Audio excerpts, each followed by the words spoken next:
Et ce matin, nous allons parler des fondements parce que nous sommes dans une époque où il y a plein de choses qui bougent, n'est-ce pas? On est un peu déstabilisé assez souvent par les nouvelles, par ce qu'on entend à la télé, à la radio. D'ailleurs, avec mon mari, on dit, mais on écoute juste une fois, mais par jour, c'est suffit. Parce que le plus on nourrit avec ça, plus on a le sentiment que la mal est de plus en plus hors proportion, que même si les choses ne vont pas bien, Jésus va bien. Amen. Alléluia. Et nous sommes assis avec lui dans les lieux célestes. Et j'ai ce sentiment de parfois être assise au milieu de la tempête, mais de garder vraiment cette calme, cette paix que Dieu peut nous donner.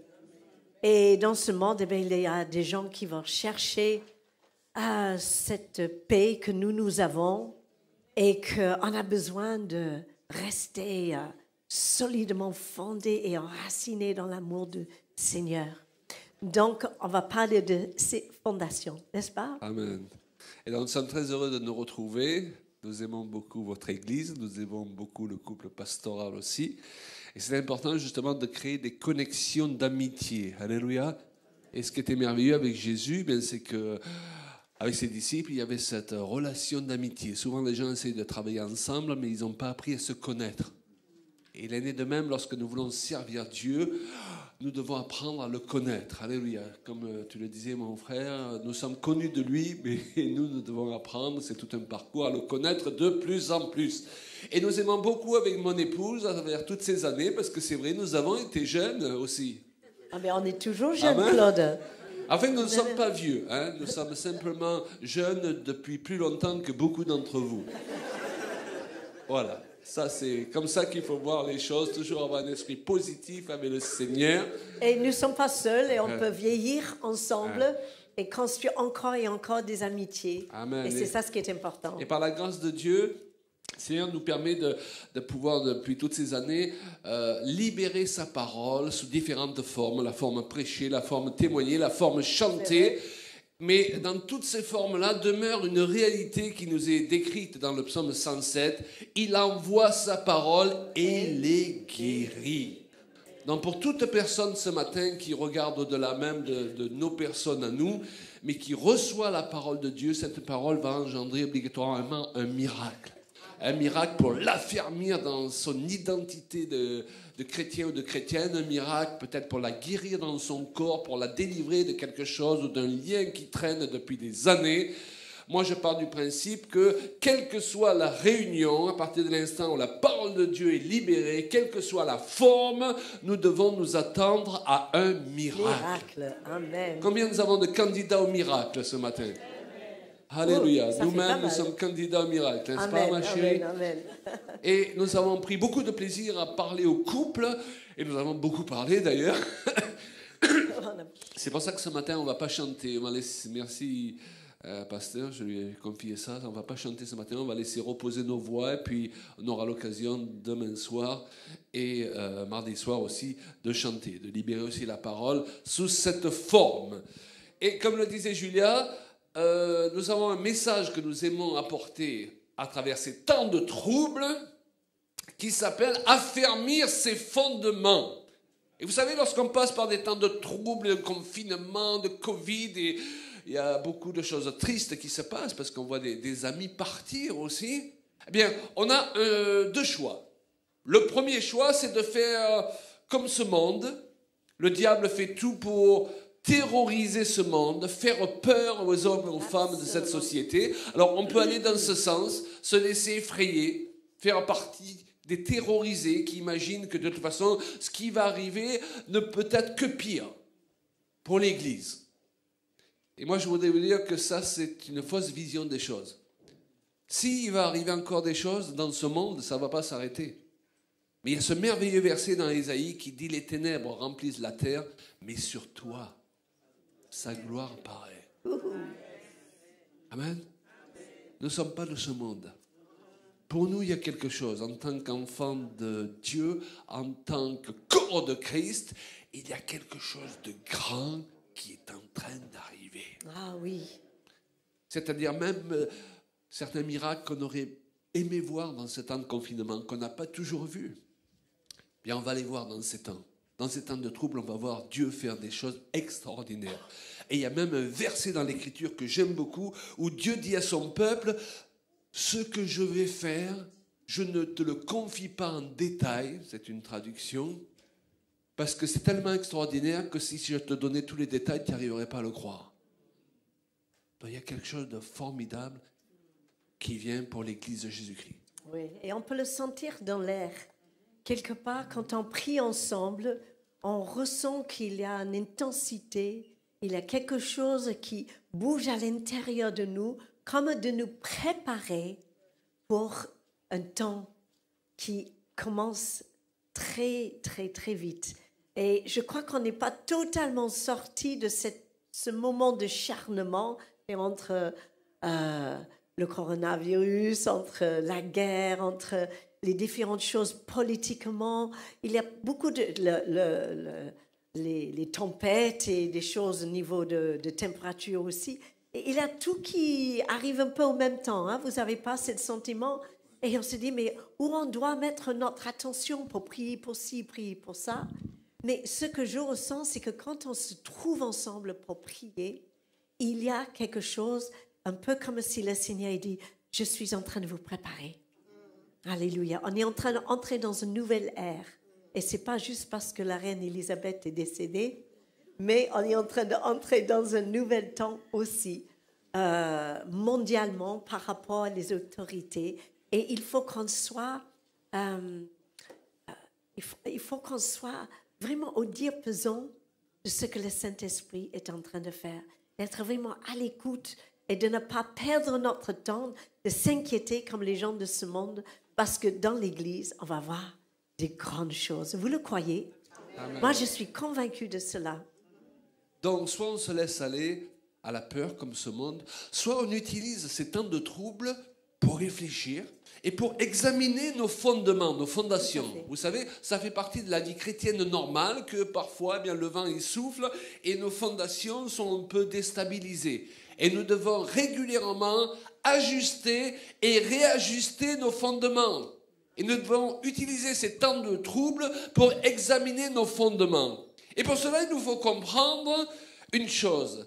C'est que dans la vie chrétienne, il y a des fondements prioritaires et des fondements secondaires. Parce que parfois, et on l'a vu dans le séminaire sur les couples, les gens placent en priorité des choses qui sont secondaires. Et dans leur vie se retrouvent à fonctionner à l'envers. Mais par secondaire, je ne veux pas dire qu'elles ne sont pas importantes. Je veux simplement dire qu'elles ne viennent pas, qu'elles n'arrivent pas en premier. Dans une maison, on l'a mentionné hier ou avant-hier, les murs, c'est important. J'espère que vous avez des murs dans votre maison. Qui a des murs dans sa maison? Bien, tu vois, je t'avais dit, en Belgique aussi, ils ont des murs. Vous avez un toit. Ah, ouh. Déjà ça. Voilà. Maintenant, dans le toit et les murs, c'est important. Les fenêtres, c'est important. La porte, c'est important. Maintenant, quand on construit une maison, on ne commence pas par la porte, on ne commence pas par les fenêtres. Et je crois que beaucoup de maisons de chrétiens, eh bien, sont à l'envers parce qu'ils ont commencé par le toit. Non, on commence par les fondations. Alléluia. Et si on bâtit dans le mauvais ordre, on va se retrouver justement avec une maison où le toit est en bas, les fondations sont en haut. Et on n'est pas à l'abri de le moindre trompette quand ça nous arrive, parce qu'on n'est pas scellé au sol comme il faut. Donc, est-ce que la Bible nous parle de choses qui sont plus importantes que d'autres? Oui. Tout ce que nous donne comme principe la parole de Dieu est important, nous sommes d'accord. Mais tout n'arrive pas dans le même ordre. Et il y a des choses que la parole de Dieu qualifie comme étant prioritaires. Et nous avons ce merveilleux verset, justement, qui se trouve dans 1 Corinthiens 13:3, qui nous dit « Maintenant, ces trois choses demeurent. » La foi, l'espérance et... Bravo. Et même dans ces trois choses, La plus importante, c'est l'amour. donc vous voyez, même dans ces trois choses qui sont toutes les trois prioritaires, il y en a une qui est prioritaire sur les deux autres. Donc si ça nous est précisé, c'est que c'est important de vivre notre vie chrétienne selon certaines priorités qu'on va placer dans le bon ordre. Alors oui, la foi, c'est important. Alléluia, ma chérie. Absolument. Et on en sait quelque chose, et le livre que je vous présenterai tout à l'heure sur notre vie s'appelle « Il était une fois la foi ». Sans foi, on ne va nulle part. La Bible nous dit que sans la foi, il est impossible d'être agréable à Dieu. Alors, je ne sais pas pour vous, moi j'ai envie d'être agréable à Dieu. Hein? Qui a envie d'être agréable à Dieu? Voilà, donc il nous faut comprendre pour cela ce qu'est la foi. Mais souvent, pour comprendre ce qu'est une chose, eh bien, il faut comprendre ce que c'est pas aussi. Vous savez pourquoi? Parce que parfois, on nous a prêché la foi d'une manière qui nous donne l'impression que... Qu'est-ce que je peux donner comme exemple? Tiens, je suis en bonne santé, j'ai la foi, tu es malade, tu n'as pas la foi. J'ai une super voiture, j'ai la foi, toi tu es une casserole, tu n'as pas la foi. Et quand on prêche la foi comme ça ne donne pas envie d'en apprendre plus sur la foi. Parce qu'on utilise la foi pour juger les autres, au lieu de les aider avec notre foi. Est-ce que vous me suivez? Et parfois, il y a certaines personnes, lorsqu'on leur dit on va prêcher sur la foi, ils disent non, ça ne m'intéresse pas. Parce que la manière dont on leur a enseigné la foi, c'est une manière, une méthode pour satisfaire notre cupidité. Non pas que Dieu ne veut pas nous bénir, oh oui que Dieu veut nous bénir, alléluia. Il veut bénir ta maison, il veut bénir tes enfants, il veut bénir ton conjoint. Oui, il veut que tu aies une bonne voiture, alléluia. Oui, il veut que tu sois en bonne santé. Mais la foi, ça ne démarre pas pour recevoir tout ça. Ça, c'est la conséquence de quelque chose. La foi, c'est d'abord pour avoir une relation avec Dieu. Amen, amen. Eh bien, pourquoi? Parce que ce matin, je pense qu'aucun de nous a vu rentrer le Saint-Esprit avec un chapeau rouge sur la tête. Personne n'a vu Dieu. Même, on sait qu'il y a des anges, mais on ne les voit pas. Donc, il nous faut de la foi ce matin pour élever nos mains, pour chanter les louanges du Seigneur. Il nous faut de la foi pour prier. Il nous faut de la foi pour établir la relation. Et d'ailleurs, c'est de la relation que va couler la bénédiction. Parce que le Saint-Esprit, alors, quand on est dans la relation, il nous conduit en toutes choses. Et il nous conduit, entre autres, vers la bénédiction. Mais lorsque vous faites de la foi simplement une méthode pour satisfaire tout ce que vous avez envie, la maison, là, déjà, elle est bâtie à l'envers. Aussi importante que soit la foi. C'est pour ça qu'avant la foi, il faut qu'il vienne l'amour. Ce qui doit motiver mon désir de libérer ma foi, c'est l'amour que j'ai pour les autres et l'amour que j'ai pour Dieu. Et c'est pourquoi la Bible nous dit, la foi est agissante par l'amour. Puis il y a l'espérance aussi. Ben oui. Et ce matin, nous avons pris la Sainte Seine ensemble. C'était magnifique. Et Pasteur Guilain, il nous a rappelé que c'est le pain de l'amitié. C'est le vin qui représente cette alliance, le sacrifice de Jésus. Et la foi, il devrait naître de cette relation intime. Qu'est-ce que c'est merveilleux que Jésus a décidé d'être notre ami. Pas simplement un sauveur, pas simplement un seigneur, pas simplement un monarque qui règne, qui garde une distance avec son peuple. Mais il voulait partager ce repas avec ses disciples. Et de pouvoir dire, Jésus, c'est mon ami. C'est pas merveilleux, ça? Vous pouvez le dire avec moi, Jésus, c'est mon ami. C'est mon ami. Alléluia. Je le connais. Je le connais. Et j'ai une relation avec lui. J'ai une relation avec lui. Et quand Claude dit que la foi, en fait, quand ça commence avec cette relation, c'est que si on ne connaît pas notre Seigneur, si on ne connaît pas quelqu'un, comment avoir la foi dans la personne? Si on a peut-être vu, on a vu une image, on a vu un tableau, on a entendu parler, mais c'est quand on rencontre quelqu'un et qu'à un moment donné, il y a l'amitié qui commence à se tisser entre nous, à un moment donné, je peux avoir confiance en lui. Alléluia.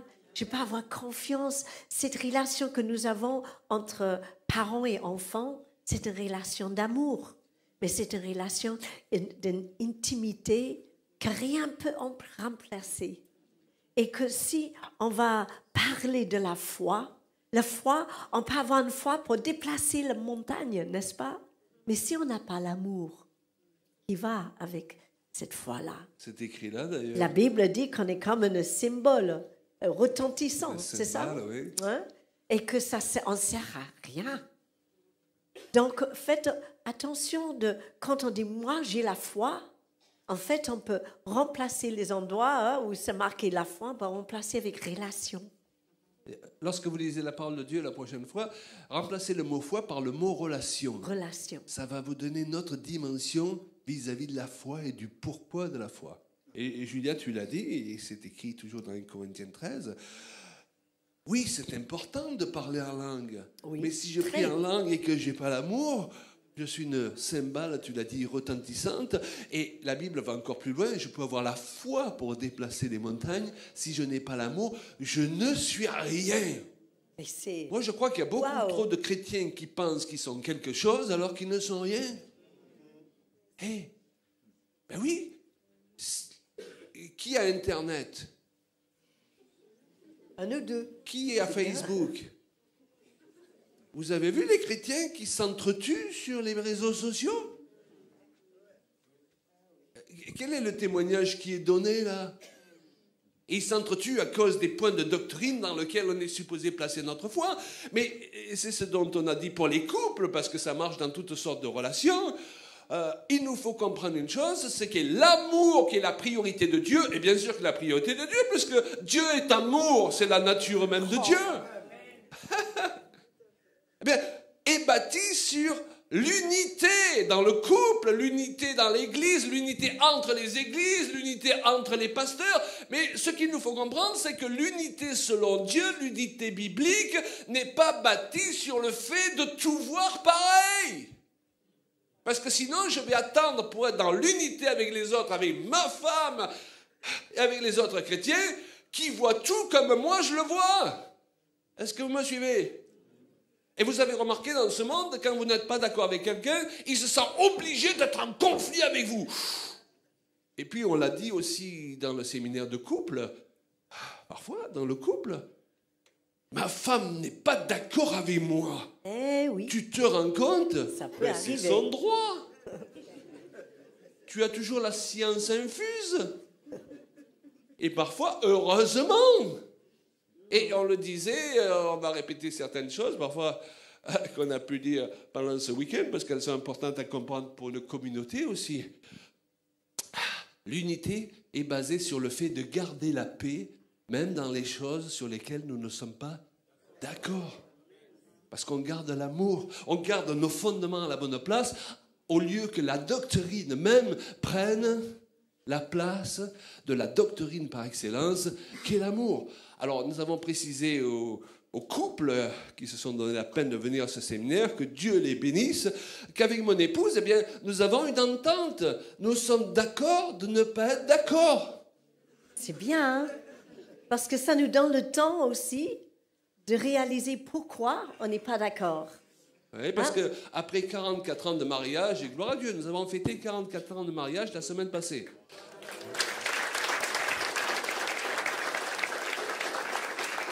Après 44 ans de mariage, je leur dis, ma femme n'a toujours pas compris que j'ai toujours raison. C'est ça. C'est bizarre, ils sortent toujours les mêmes blagues. Ça ne veut pas rentrer, je ne sais pas.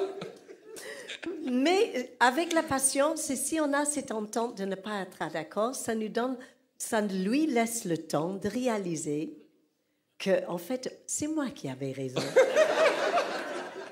Mais si on ne prend pas le temps et si on ne garde pas les fondations intactes, ça me choque quand je rencontre des couples que chaque fois ils s'emballent, qu'ils disputent, et ils remettent même en question l'alliance du mariage.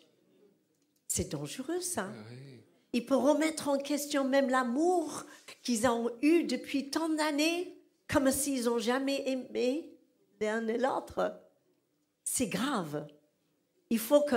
C'est sûr qu'on peut parfois avoir des mots, voilà, On n'est pas d'accord et on n'est pas d'accord et on n'est pas d'accord. Mais on ne remettra jamais en question nos fondements.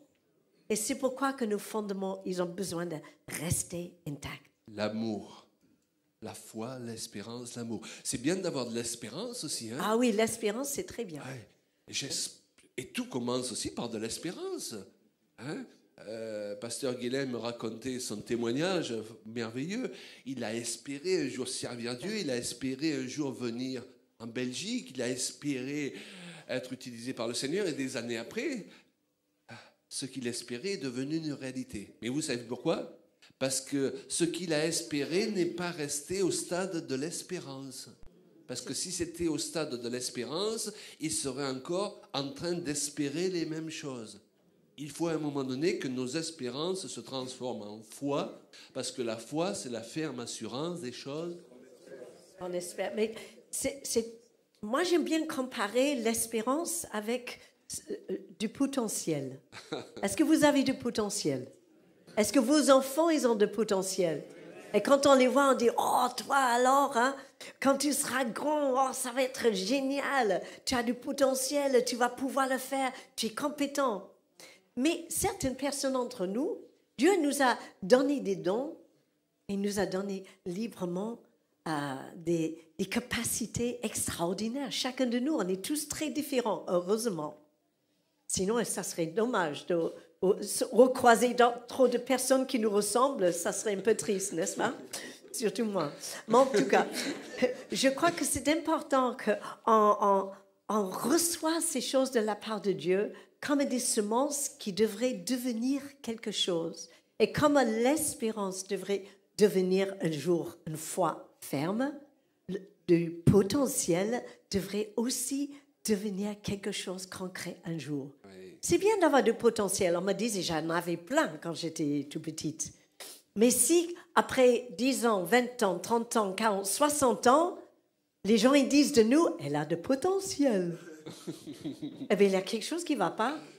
Ça veut dire qu'on a mis ce potentiel. Oui, moi j'ai le potentiel. Oh, ben c'est bien. Et alors, on fait quoi avec? Ah bon? Je dois faire quelque chose? Non, je le garde comme ça. Comme celui qui va en tirer des trésors qui étaient confiés. Ce potentiel, il devrait fleurir un jour. C'est comme un petit bourgeon, mais il faut qu'il fleurisse et ensuite il va porter du fruit. Mais s'il reste juste un bourgeon, eh bien, on peut toujours deviner ce qu'il y a à l'intérieur, mais sans jamais vraiment savoir.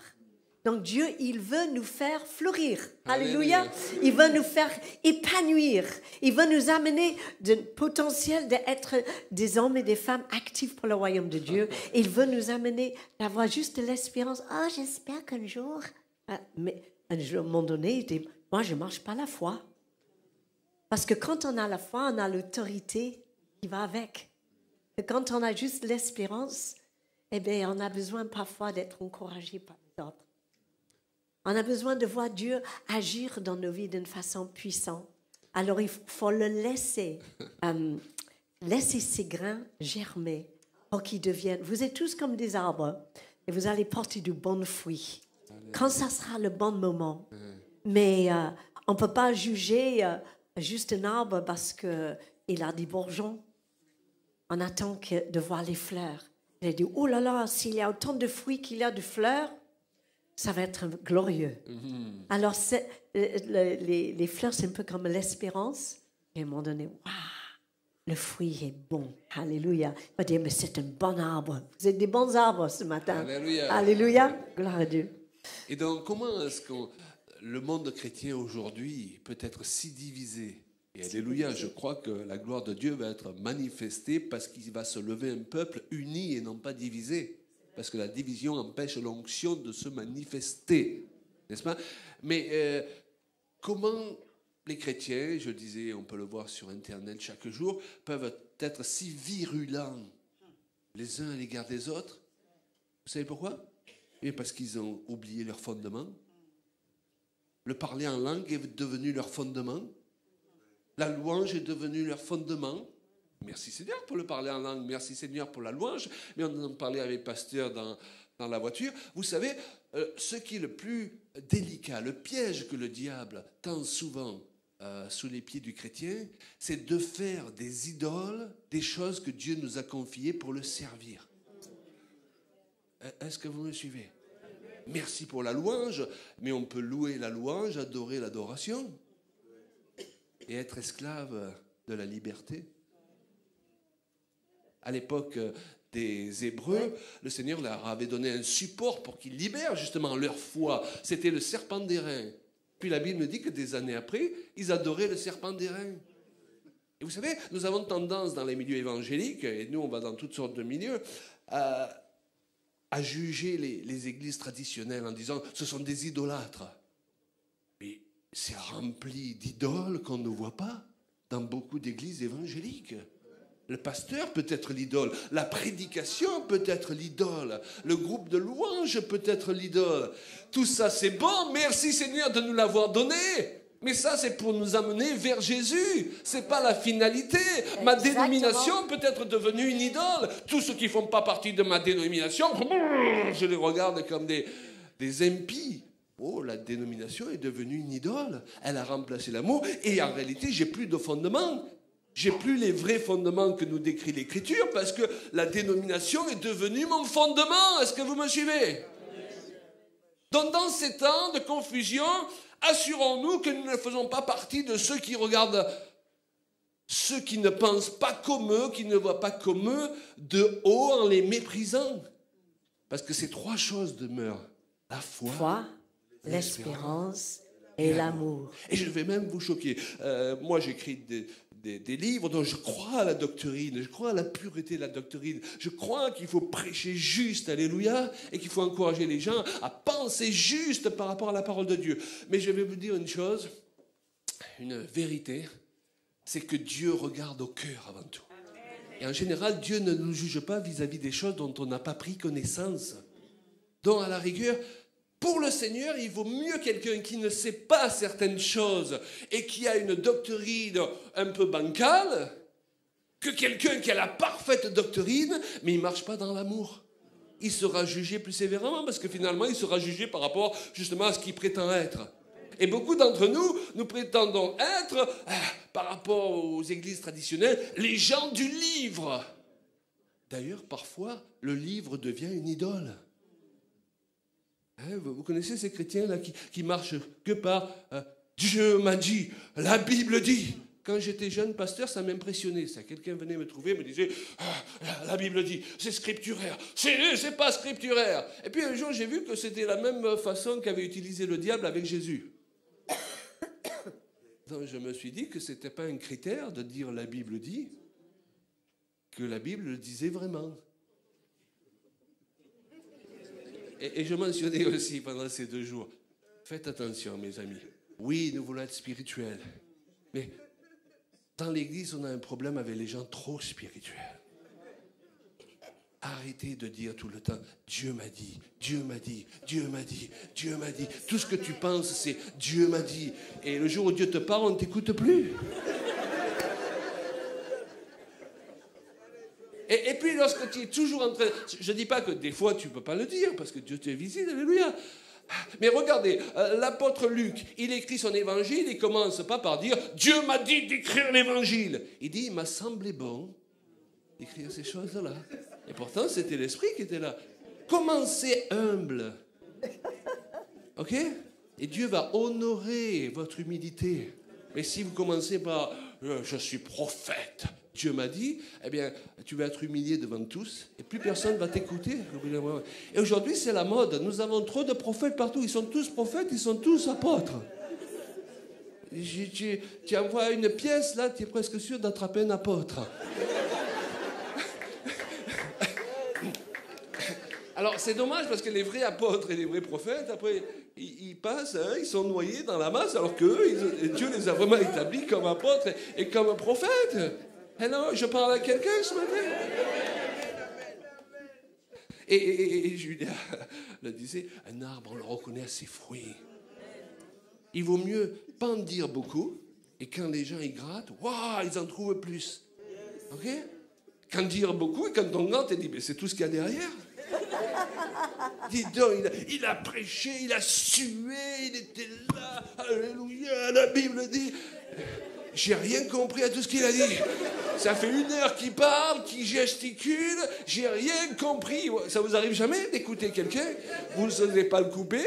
Ou des fois, on peut inviter un orateur, des pasteurs. J'ai été pasteur pendant des années. Et on est là, on dit, mais qu'est-ce qu'il dit là? Hein? Alors, il vaut mieux en faire moins. Amen. Et puis quand les gens grattent, qui est vraiment le vrai appel et la vraie onction, celle qui brise le joug dans la vie des gens. Et je prie vraiment que pendant ces 3 jours, des jougs soient brisés, non pas à cause de Claude et Julia Payan, mais à cause de la puissance de l'onction qui nous dépasse, ma chérie. Ah, Claude, tu as beaucoup plus de place de ce côté, parce que là, je regarde la prise depuis tout à l'heure. Ouais. Non, tu sais que moi, j'aime bien avoir de l'espace. Oui. Alors, je vais te laisser côté tu droit. Tu préfères que j'aille par là ou Non, par là? par là. Voilà. Allez. On veille l'un sur l'autre. Alors je disais, si vous avez Internet et vous voyez souvent le comportement des chrétiens à l'égard des autres, et justement, les temps de trouble devraient être des temps où on se serre les coudes. On est dans le trouble, le coronavirus veut tuer l'Église. Amen. C'est pas Dieu qui a envoyé ça, on est bien d'accord. C'est le diable. Pour tuer, pour empêcher les vaillants héros de tenir debout, pour briser. Et dans ces moments, on doit se serrer les coudes. Mais ce que font beaucoup de chrétiens, c'est que dans ces moments, ils deviennent encore plus agressifs que dans les moments de calme. Parce qu'ils ont oublié leur fondement. Et nous le disions à certains ces dernières années, ne laissez pas ce qui divise le monde vous diviser. Mais attention, je ne suis pas en train de dire que vous n'avez pas le droit d'avoir des opinions. Ok? Vous avez le droit d'avoir la conviction pour qui voter. C'est bien. Mais ne soyez pas agressif à l'égard de celui qui vote pour quelqu'un d'autre. Et on le disait à nos amis, lorsque il y avait les élections de Trump aux États-Unis et des démocrates, ma femme est allée aux États-Unis pour visiter sa famille, mais elle était étonnée. Elle n'osait même plus parler, même dans les familles chrétiennes qui la recevaient, tellement les gens étaient agressifs. Les familles étaient divisées au nom des démocrates. Est-ce que c'est le fruit de l'esprit, ça? Et au nom de Trump. Et vous aviez des prédicateurs à la télévision qui prêchaient « Si vous votez Trump, vous êtes du diable !» Et pendant ce temps, sur notre chaîne, notre prédicateur prêchait et disait « Et si vous votez démocrate, vous êtes inspiré par le diable !» Quelle confusion! La politique est devenue leur fondement. Hein? Alors c'était les masques aussi, pro-masque, anti-masque. Et après c'était le vaccin, pro-vaccin. Et le diable, on le disait hier, il aime, vous savez, il aime les termes qui nous opposent, ok? Ah, tu es pro-vaccin, tu es un collabo. Tu es anti-vaccin, tu es un assassin. Ouh. Évidemment, d'un coup, si nous on croit ce qu'il nous dit là, on arrive dans l'église et il y a la moitié c'est des collabos et l'autre moitié c'est des assassins. Comment vous voulez être dans la paix comme ça? Hein? Et puis il y a certaines églises où ils croient qu'ils prophétisent, vous savez. Eh ben, les collabos, ils vont prophétiser contre les assassins contre les collabos. Oh, l'Éternel te parle à toi, collabo!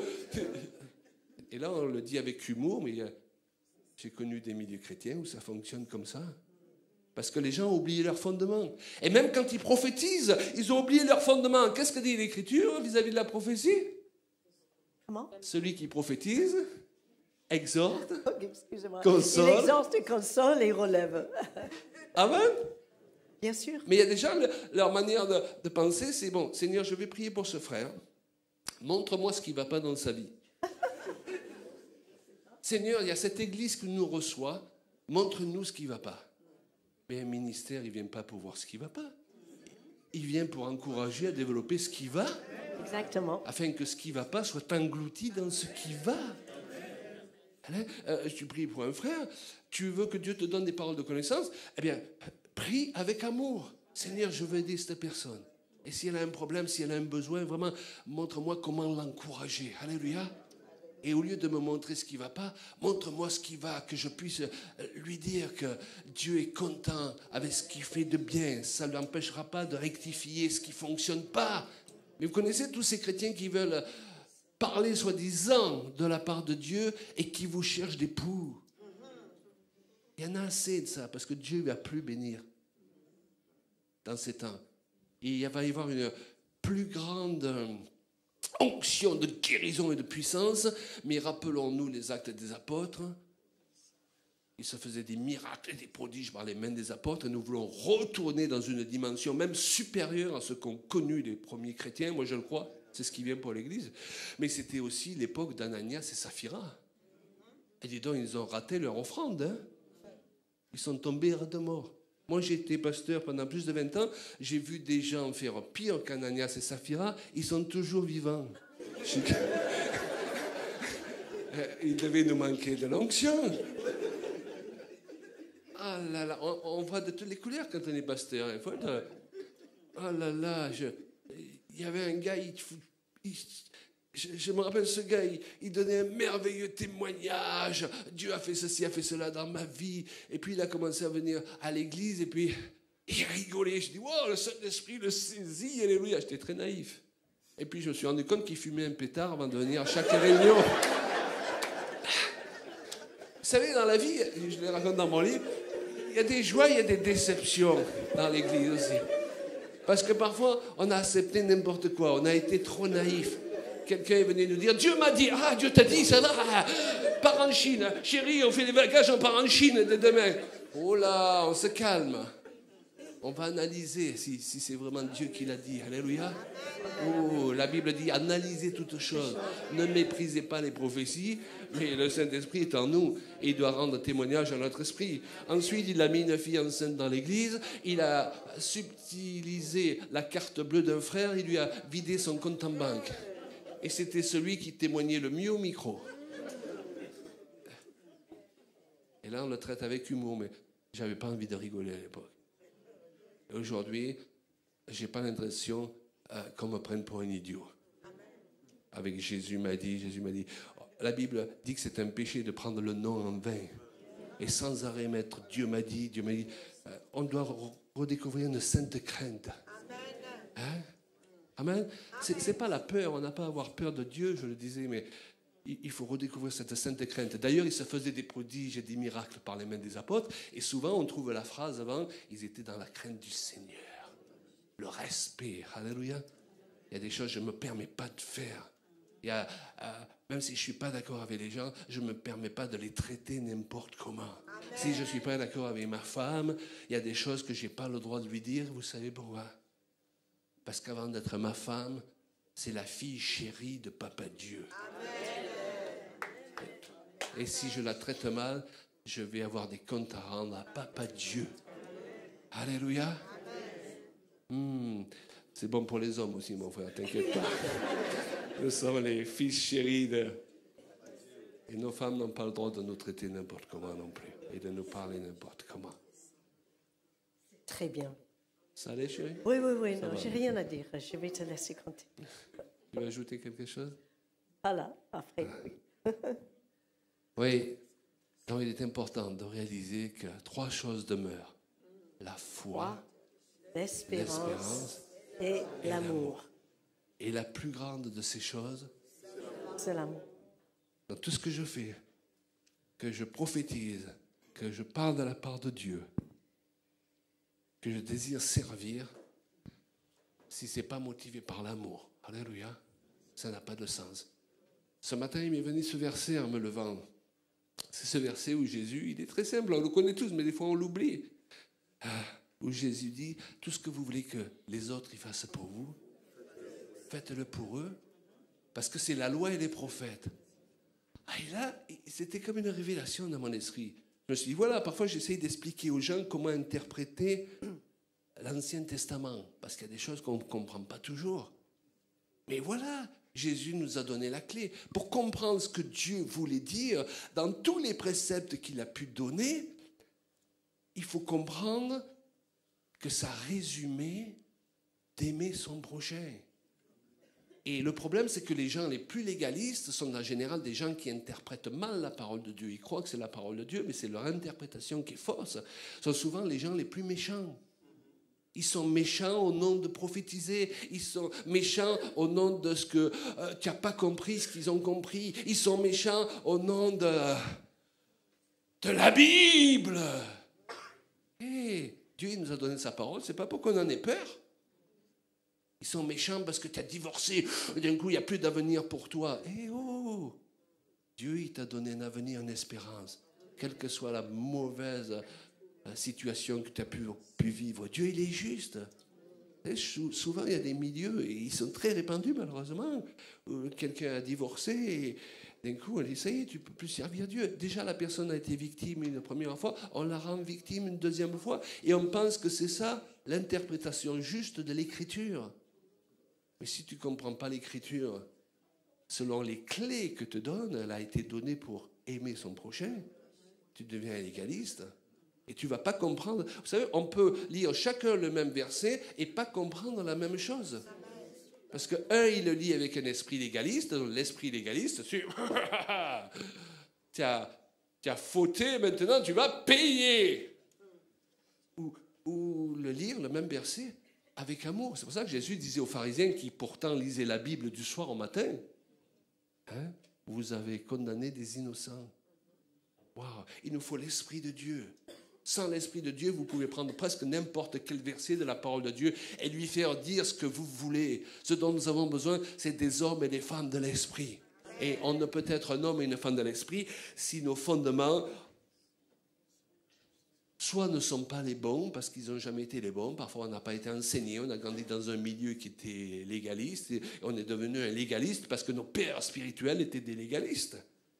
Soit parce qu'avec le temps, ils se sont déplacés. Et donc, dans ce cas, comme tu l'as précisé plusieurs fois pendant ce week-end, il ne faut pas hésiter à ajuster et réajuster nos fondements. Utilisez ces temps de trouble pour qu'au lieu que vous soyez dans le trouble, eh bien, vous affermissiez vos fondements. Et qu'avant de poser sur les fondements tout ce que vous connaissez de l'Écriture, la parlant langue, la louange, l'intercession, et merci Seigneur, combien nous avons besoin de ces choses-là, que vous assuriez qu'il y a ce fondement de l'amour. Alléluia. Ce fondement de la foi, qu'on fait les choses avec foi aussi. Si j'élève ma voix en train de louer le Seigneur, ben oui, mais je peux chanter et puis sans croire que ce que je suis en train de chanter dépasse le cadre des murs. Mais si je suis dans la foi, je me dis, cette louange ce matin, elle est en train de changer des choses dans Bruxelles. Vous voyez? Amen? L'espérance, c'est quoi? Ben, je m'attends toujours au meilleur. C'est ça l'espérance. Il est arrivé une tuile, peut-être que le diable a fait telle et telle chose, mais demain sera meilleur. Il y a quelque chose de bon qui vient pour l'Église. Mon couple a périclité, avec Dieu il n'est jamais trop tard. Ou alors j'ai été quitté, j'ai été trompé, mais Dieu a quelqu'un de super en réserve pour moi. Il l'a gardé. Et il va se révéler dans ces temps. Parce que ce sont des temps pour révéler des choses fantastiques. C'est ça l'espérance aussi. J'étais en train de regarder les couples qui étaient là hier. Et à un moment donné, j'ai eu une montée d'émotion. Et j'ai regardé et j'ai senti, juste une affection. Ça vous est arrivé à un moment donné, on regarde un groupe de personnes ou parfois des gens à l'extérieur ou dans la rue. On est à l'endroit où on fait des courses et on attend quelqu'un et à un moment donné, on regarde les gens qui passent. Waouh! Jésus, il disait qu'il était ému de compassion. Et je me demandais, mais quand c'était la dernière fois que j'étais ému de compassion? On a tellement l'habitude de cacher nos sentiments, enfouir nos émotions parce que on veut pas que les gens ils pensent qu'on n'est pas stable. On veut pas que les gens ils voient une larme qui descend. Ils vont croire qu'on est faible ou qu'on gère pas nos émotions. Mais Jésus, il a dit, il a fait le contraire de tout ça. Il était passionné dans tout ce qu'il faisait. Il était ému de compassion. Et il disait, Père, mais voilà, il faut les guérir, il faut les nourrir. Il faut amener au secours. Regarde ces braves gens, ils sont là depuis 3 jours. Est-ce qu'on sait vraiment ce côté de l'amour qui est la compassion, la charité? Dans le verset, c'est traduit. Et maintenant, c'est 3 choses qui demeurent. Voilà. Et on traduit amour par charité. Mais on oublie un peu ce côté charitable, parfois, dans nos églises. Parce qu'on se contente d'être tellement entre nous qu'on ne sort pas des murs. On ne se laisse pas, on se protège. Mais quand je regarde parfois les nouvelles dernièrement, vous savez que c'est Dieu qui vous avait donné ces émotions. Il vous avait équipé avec une capacité de rire. Et combien on a besoin, ça guérit le rire. Il nous a donné les pleurs, d'être étonné, de pouvoir... La bienveillance, ô éternel. Ouais, elle est magnifique, ce chant. Mais qu'est-ce que c'est la bienveillance? C'est de pouvoir regarder les gens autour de nous et moi, je pense que c'est un côté de fille de l'esprit qui est comme des parents. On est bienveillant envers nos enfants. Il ne faut pas qu'on les écrase. Il ne faut pas qu'on les laisse faire trop. Mais on est bienveillant. Et il faut qu'on soit bienveillant les uns envers les autres. Il ne faut pas qu'on ait peur de sembler parfois être un peu trop gentil. Mais vous savez que la gentillesse, c'est une arme que le Seigneur nous donne. La gentillesse, c'est quelque chose qui nous étonne aujourd'hui. La Bible dit qu'un esprit doux peut briser des os. Oh. Mais quand on va à la poste ou on est au magasin en train de faire des courses, bip, bip, et non, bonjour madame, et non, vous avez une jolie, je ne sais pas, quelque chose, il nous regarde, de gentillesse. C'est incroyable. À un moment donné, on peut avoir les gens le plus hautains, le plus, un peu, ouais, comme ça. On est gentil. Oui, mais moi aussi, en fait, je suis comme ça. Le gentillesse, c'est quelque chose qui est contagieux. La bienveillance aussi. Avec Claude, on a 4 enfants. Yeah, on a 6 petits-enfants pour l'instant. Yeah. Hein. Mais on a plein de jeunes couples qui habitent un peu dans la région ou des gens qui commencent à servir Dieu ensemble, des jeunes pasteurs. Et dans notre cœur, on les a adoptés un peu. On est bienveillants. On essaie de garder le dialogue ouvert, relation, petit coup de fil de temps en temps. On les invite à boire le café. Et ensuite, quand ils veulent, on peut y aller chez eux. Sans s'ingérer, exactement. Sans être comment on dit, une sorte de couverture spirituelle qui, oh non, mais moi je vous avais dit de faire comme ça. Mais juste dire, ça nous intéresse ce que vous faites. Et on est concerné par votre santé, que vous avez semblé être un peu découragé dernièrement, ou vous êtes en conflit avec un tel. Et dans cette nouvelle saison, pour mon mari et moi, le Seigneur, il nous appelle d'être un peu un catalyseur, on peut dire, entre les différents ministères. Et le Seigneur nous a l'amitié, construire l'amitié. Même si vous ne voyez pas tout pareil, mais que votre porte soit toujours ouverte. Et régulièrement, on envoie un petit livre, ou on reste en contact. Je dis alors, comment ça va, le bébé, ça va mieux, etc. Et je dis, merci de veiller sur nous. Merci de veiller sur nous. C'est ça la bienveillance. Et je crois que le peuple de Dieu a besoin de peut-être de redécouvrir, ou en tout cas de ne pas avoir peur de ces choses qui parfois nous semble être un signe de faiblesse. Contraire, c'est une force extraordinaire. Et certains d'entre eux, on n'est pas du tout d'accord avec certaines choses qu'ils disent et qu'ils prêchent. Certains, on les voit, ils vont Mais prendre ce des sont murs, des c'est enfants. sûr. Certains, on sait qu'ils vont prendre un mur. Mais on veut qu'ils sachent que la porte sera ouverte quand ils auront pris le mur. Et puis si on se braque avec eux, en disant « Oh, tu n'as pas compris ça !» alors que... Eh bien non, et il y en avait un d'ailleurs. Il n'oserait plus et venir il était vers assez virulent même sur Internet vis-à-vis des vaccins, je ne dis pas dans quel sens. On ne pensait pas la même chose que lui. Et je lui ai dit, ben, viens manger à la maison dimanche. Puis il est venu manger à la maison. On a parlé de tout sauf des vaccins. Parce que ça lui a rappelé que notre fondement, c'était l'amitié, l'amour. Et ensuite, on voit parfois que les attitudes et les choix qu'ils ont faits changent. Mais parce qu'il y a cette amitié. Et quand on parle de la foi, l'espérance, l'amour, ça semble...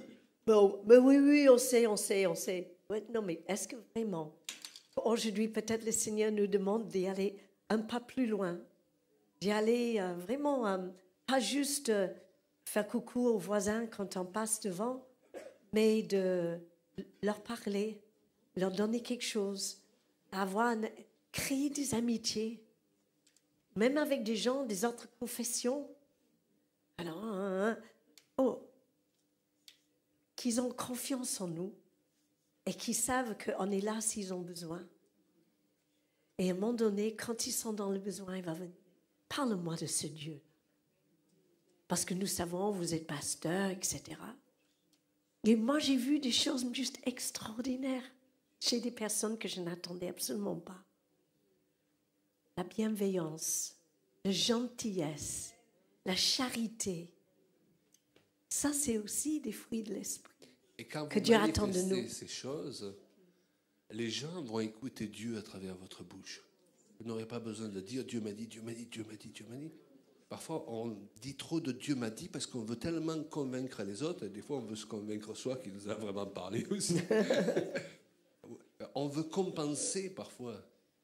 Mais l'amour, alléluia, va faire que les gens s'ouvrent à ce que vous leur dites de la part de Dieu.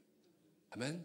Par contre, s'ils vous trouvent agressif et rempli de jugement, ils vont se fermer. Et vous allez essayer de compenser en disant, mais je t'assure, Dieu m'a dit, c'est vraiment Dieu qui me l'a dit. Alléluia. C'est pas merveilleux ce que Dieu il travaille dans nos cœurs. Alléluia. Mais il nous demande de progresser, d'avancer. Qui vous êtes aujourd'hui, vous n'êtes pas les mêmes que celles et ceux. Vous allez être ici 5 ans, 10 ans, 20 ans. Vous voulez être comment? Il ne faut pas vous laisser le cœur s'endurcir avec l'âge, mais que le cœur devienne plus inclusif. Alléluia. Et qu'on a besoin moins de mots, mais plus de gestes. Ou peut-être juste être à l'écoute. Je vais dire, ouh là là, ils font ça. Moi, j'ai horreur de ça. Je sais que le Seigneur, il n'aime pas du tout ça. Il me dit, ouais, j'ai fait ça. Ah, c'est intéressant. OK, voilà. Et ensuite, on va en parler. On va apprendre à se connaître. Et ensuite, hop, il y a une ouverture. Bannir l'agressivité. Bannir l'agressivité. Parce que tant qu'on braque, eh ben, c'est comme si ils deviennent hermétiques tout de suite. Mais nous avons le Saint-Esprit avec nous. Il nous donnera les mots que d'autres, ils n'ont pas eu. Pas toujours besoin de donner 3 versets bibliques à la minute. Parfois, Soyez un verset biblique ambulant, vous. Ils disaient, ah, mais j'aime bien être avec ma voisine. Je ne sais pas, elle rayonne. C'est quelqu'un, ce monsieur-là en bas de la palier, je ne sais pas, il est intègre. C'est quelqu'un, je sais qu'il fait ce qu'il dit ce qu'il fait. C'est quelqu'un de bien. C'est quelqu'un de bien. Vous êtes quelqu'un de bien. Alléluia. Dites-le à votre voisin, tu es quelqu'un de bien. Tu es quelqu'un de bien. Alléluia. Alléluia. C'est un temps pour affermir nos fondements. Dites-lui aussi, affermis tes fondements, affermis tes fondements. Alléluia. Les fondements. Et nous allons terminer. Vous recevez quelque chose ce matin? Ça fait du bien, c'est un peu comme d'huile, hein? Vous avez bûchonné un petit peu ce matin. La Bible nous dit aussi autre chose, comme on aurait pu partager ce week-end avec les couples. On a toujours du matériel par la grâce de Dieu. Que celui qui veut servir Dieu doit apprendre d'abord à le servir dans sa propre famille. C'est-à-dire, il doit avoir un fondement. Amen. J'en parlais avec Pasteur dans la voiture. Parfois, les gens veulent aller à l'extrémité de la terre. Ils partent de l'Europe pour visiter certains pays d'Afrique ou certaines tribus reculées ou aux Indes pour dire aux gens que Dieu les aime. Ils sont incapables de le dire à leurs femmes. Il y a quelque chose qui est à l'envers. Est-ce que vous comprenez? Et pendant ce temps, leur femme fait de la dépression. Hé, ton premier ministère, c'est ta femme. C'est ton mari, ce sont tes enfants. Et une fois que tu es capable d'être Jésus pour eux, alors là, tu vas t'occuper d'être Jésus pour les autres. Et parfois, on a été très déçus parce qu'on s'est rendu compte que certains grands noms, du jour au lendemain, d'un coup, ils étaient obligés de divorcer, ils étaient obligés de voir leur ministère s'écrouler parce qu'on découvrait que derrière, il y avait ce qu'ils enseignaient aux autres, ils ne le faisaient pas eux-mêmes.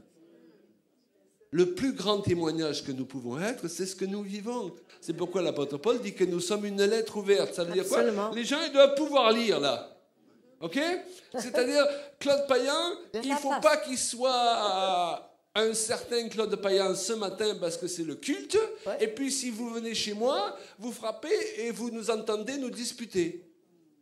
C'est-à-dire, c'est un charlot, Claude Payan. Et vous aurez raison. Et parfois, on n'a pas osé dire aux gens, écoute, là, ton ministère, il ne me montre plus la voie. L'apôtre Paul, il dit à Timothée, prends-moi comme un modèle. Il ose. Amen. Un ministère doit être un modèle, sinon il faut qu'il s'abstienne d'être dans le ministère. Oui, mais j'ai été super. Ouais. Oui, mais Jésus a quand même dit, certains viendront et me diront, n'avons-nous pas chassé les démons en ton nom, et ce n'est pas des gens qui pratiquaient l'occultisme, c'est des gens que Dieu avait mais on ne se connaît pas. Tu ne peux pas bâtir sur ton appel.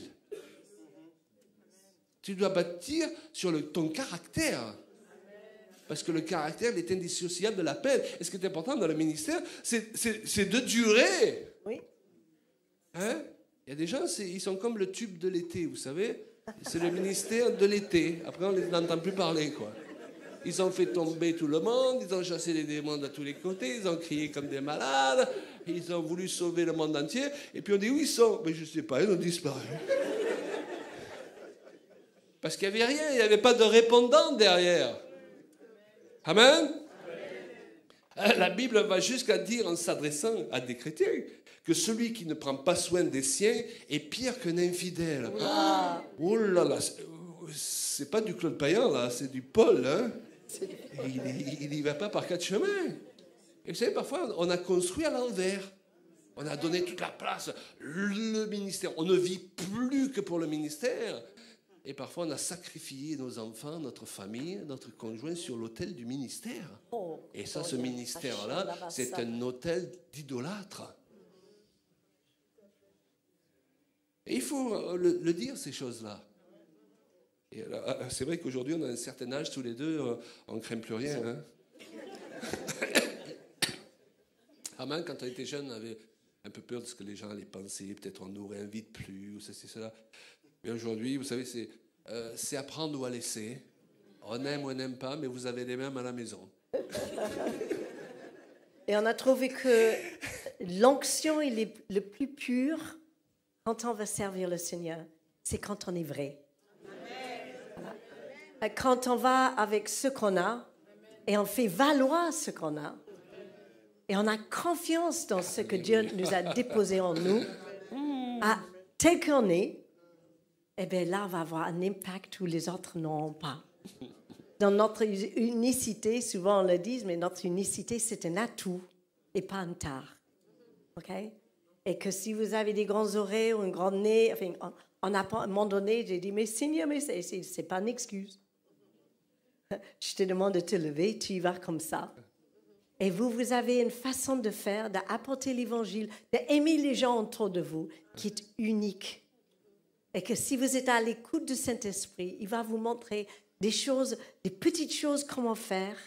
Et vous allez avoir, vous allez avoir un impact au-delà de ce que vous pouvez imaginer. Amen. Parce que Dieu, il n'a pas fini de vous former, c'est certes. Mais vous êtes déjà suffisamment attaché, engagé avec le Seigneur pour que déjà il peut faire des choses puissantes. Donc il faut y aller. Et si on a des grandes oreilles ou un grand nez, Eh bien, de oui, toute façon, Dieu, il a programmé quelqu'un pour nous aimer comme ça. c'est vrai. C'est Vas-y, Et raconte. si on fait trop de chirurgie esthétique, quand il nous rencontrera, il ne nous reconnaîtra pas. C'est ça.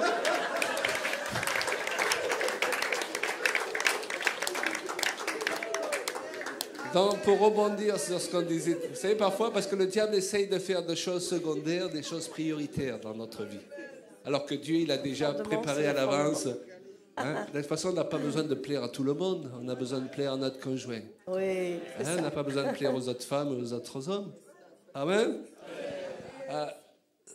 Pour confirmer ce que je disais tout à l'heure, et pour ceux qui veulent servir Dieu ce matin, et là on rebondit encore sur le séminaire de couple, parce que c'est encore on est là. encore peu dedans. On ne peut être un bon serviteur de Dieu sans être un bon mari, une bonne épouse, un bon père et une bonne mère. Ça est silence, là, t'as vu? Je répète. Souvent, les gens, ils veulent servir Dieu. Merci Seigneur, il faut que les jeunes se lèvent pour servir Dieu. Mais lève-toi dans le bon ordre, de la bonne façon, avec les bons fondements. Et rappelle-toi que tu ne pourras jamais être un bon serviteur de Dieu si tu n'es pas d'abord un bon mari et un bon père. Nous avons besoin de pères spirituels et de mères spirituelles aujourd'hui, plus que jamais. Amen. Mais tu ne pourras pas être un bon père spirituel, une bonne mère spirituelle, si tu n'es pas d'abord un bon père et une bonne mère, dans le naturel. Ça, ce sont des réalités, c'est simple pourtant, mais ce sont des réalités souvent qui ont été ignorées par des générations de chrétiens et des générations de serviteurs de Dieu. Et parfois les gens, ils sont sortis de l'école biblique remplis de connaissances, et merci Seigneur, mais ils n'avaient aucun fondement solide. Tout était à l'envers. Ils sortaient en tant qu'idolâtres et non pas en tant que serviteurs. Parce que souvent, ils n'avaient pas l'âme de serviteur. Et c'est pour ça qu'on voit beaucoup de serviteurs. Après, ils sont là pour se faire servir. C'est bien de servir le serviteur. Amen, comme Élisée a servi Élie. Amen. Mais Élisée, il voulait servir Élie. Hein? Élie, il lui a pas mis un couteau sous la gorge pour qu'il le serve. Amen. Il voulait la double onction, il voulait plus. Donc, on doit servir les serviteurs. Mais servez ceux qui sont humbles. Et pas ceux qui sont orgueilleux. Parce que ceux qui sont orgueilleux, ils sont là pour se faire servir. Et le serviteur, ça demeure un serviteur. Alléluia. Et c'est ce dont nous avons besoin dans l'Église. Pasteur Guilain, c'est ce dont tu as besoin. Je crois que tu as une bonne équipe. Alléluia. C'est de serviteurs. Quand les gens viennent dans l'Église pour être servis, il y aura toujours toutes sortes de problèmes dans l'Église. Amen. Mais quand ils viennent pour servir, alors tout le monde sera bien servi. Alléluia. Mais s'il y en a 80 qui viennent pour être servis et 20 qui viennent pour servir, les 80 vont épuiser les 20. Et on va terminer quand même, hein, chérie, que c'est sympa. Oui, je... Merci, parce qu'on Seigneur. amène dans le ministère et à l'église ce qu'on est à la maison. Alors mon but n'est pas de vous faire peur ce matin, je vous rassure, mais vous rappelez que dans ces temps où tout va être ébranlé, il ne demeurera que ce qui est inébranlable. Et c'est pourquoi l'apôtre Paul dit, après que vous aurez souffert un peu de temps, on ne peut pas prêcher aux gens qu'il n'y a pas de souffrance. Okay? Il vous affermira pour que vous soyez inébranlables. Mais c'est au moment où tout est secoué et que peut-être on est dans la souffrance, peut-être que vous avez eu un mauvais Covid, peut-être que vous avez perdu quelqu'un. C'est pas marrant, on est bien d'accord. Mais Dieu, il utilisera même ça pour vous rendre inébranlables. Parce que ceux qui viennent, les chrétiens qui ne sont pas affermis, ils ne vont pas pouvoir l'encaisser. Mais ça n'empêchera pas Dieu de bénir ceux qui sont affermis. Du sein même de la tempête, car sur toi sa gloire paraît. Dis-le à ton voisin pour terminer. Sur toi, sa gloire paraît. Sur toi, sa gloire paraît. Je le prophétise. Je te le dis. Sur toi, si tu te laisses affermir dans ces temps, si tu réajustes ce qui a besoin éventuellement d'être rajusté dans tes fondations, sur toi, sa gloire paraîtra. Alléluia, sur tes enfants, sur ta postérité, sur ce que tu touches avec tes mains. Alléluia. Dieu le fera prospérer. Même si c'est la crise financière partout, toi tu prospéreras du sein même de la crise. Alléluia. Comme Joseph a prospéré du sein même de la crise. Alléluia. Levons juste nos mains pour terminer ces instants. Nous recevons ta parole, Seigneur. Ta parole qui peut transformer nos âmes. Nous la recevons. Merci pour Alléluia, je suis dans la joie ce matin. Merci pour l'amour, Seigneur. Alléluia, gloire à merci toi, Jésus. Jésus. Oh, je sens la joie Merci, du Saint-Esprit. Alléluia. Je sens que la parole, Merci, elle est Seigneur, passée parce que ce tu matin. Je es sens que vous repartez en la serrant dans et que votre nous cœur sommes ce matin. dignes Je de sens dans mon servir. esprit qu'elle engendre quelque chose de Merci, bon. Papa, Alléluia. de qui tu es, Oh, Seigneur, merci. pour l'amour que tu as. On sent qu'il y a la foi l'amour dans ce pour lieu. On l'Église, sent qu'il y a Seigneur. des Alléluia. cœurs bien Merci, disposés. Seigneur. Merci Alléluia. pour notre cœur, Seigneur. des- Alléluia. Montre-nous, Seigneur, la compassion, la bienveillance. Alléluia. Merci, Seigneur. Merci, Seigneur, de continuer de travailler nos cœurs. Merci, Alléluia. Jésus. Pour que tu te révèles à Merci, travers nous. Jésus. Merci, Papa. Merci, Merci Seigneur. Jésus. Merci, Seigneur. Merci Jésus. On Merci, peut dire Jésus. merci, Merci, Jésus. Seigneur. Amen, amen, amen. Alléluia. Merci Jésus. Merci Jésus. Merci Jésus. Merci Jésus. Merci pour ta parole. Merci. Oh, merci. Oh, c'est tellement bon, Merci. Merci, merci. Alléluia. Oh, dites-le merci pour mon conjoint, les gens qui sont mariés. Dites merci pour mon conjoint. Merci, Seigneur, pour mon Alléluia. conjoint. Ceux qui ne sont Alléluia. pas, dites merci pour Merci, ma vie. Seigneur. Merci pour cette église à laquelle Merci, j'appartiens. Papa. Merci pour mon pasteur. Merci, Seigneur. Merci. Merci pour le mari qui va Alléluia. venir. Merci Oh, pour la Rabakabarabara, femme, Seigneur, que tu as Shantabaraba. préparée pour moi, Merci. Seigneur. Merci, Papa. Alléluia. Merci, Seigneur, parce que tu pourvois tous nos besoins, Seigneur, selon ta richesse. Selon ta Oh, merci richesse, pour la Père. grâce que tu Gloire m'as à ton nom, accordée, pour Jésus, toutes mes au nom de erreurs que tu as Jésus. effacées. Merci, Seigneur. Merci parce que tu me fais Oh, la rebondir bagarre, de gloire en gloire. Merci, Papa. Tu es tellement bon. Ah, il est bon, Merci, il est Seigneur. bon, il est bon, il est bon.